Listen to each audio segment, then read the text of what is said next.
ஏன் அன்பு செல்லமே, நீ ஒன்று நினைக்கிறாய், ஆனால் மேல் இருப்பவன் என்னவோ இன்னொன்றை நினைக்கிறாய். என்னுடைய தங்கமே, நான் என்ன சொல்கிறேன் என்று புரிகிறதா? நீ என்ன நினைக்கிறாய்? நம் வாழ்க்கையில் இத்தனை வருடம் கஷ்டம்தான் பட்டோம், இனியும் நாம் கஷ்டம்தான் படப்போகிறோம். நாம் எப்பொழுதும் நல்லதை நினைக்கிறோம், ஆனால் கெட்டதுதான் நடக்கிறது.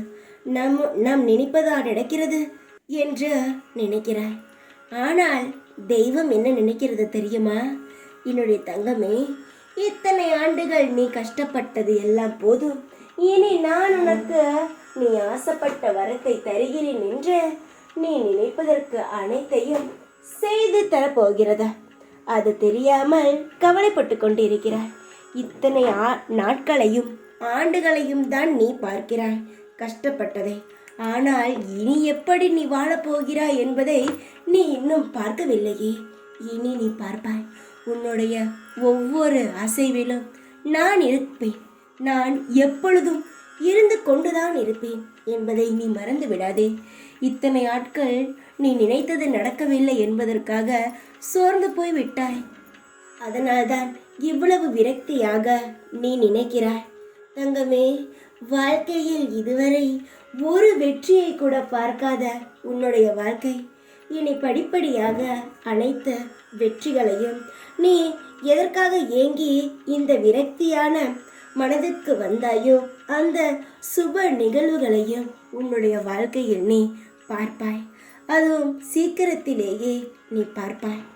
வாழ்க்கை என்பது எப்பொழுதும் ஒரே மாதிரி எல்லாம் இருப்பது கிடையாது, மாறிக்கொண்டே இருக்கும்.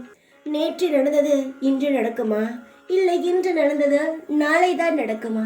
அதை நீ உணர்ந்தாலே உன் வாழ்க்கையில் புது நம்பிக்கை உருவாகிவிட. ஒவ்வொரு நாட்களும் ஒரே மாதிரி இருக்காது தங்கமே. அதனால் உன் வாழ்க்கையும் நிச்சயமாக மாறும் என்ற நம்பிக்கையில் ஒவ்வொரு நாளையும் துவங்கு. நிச்சயமாக உனக்கான நாள் வந்துவிட்டது. வெகு தூரத்தில் இல்லை, அந்த நாள் உன் அருகில்தான் இருக்கிறது என்பதை நீ மறந்து விடாதே. சந்தோஷமாக இரு. இனி விரக்தியான வாழ்க்கை உன்னிடம் இருக்காது. தெய்வம் நினைத்தது போல் உன் வாழ்க்கையில் அனைத்தையும் சுபமாக நடத்தி தரும்.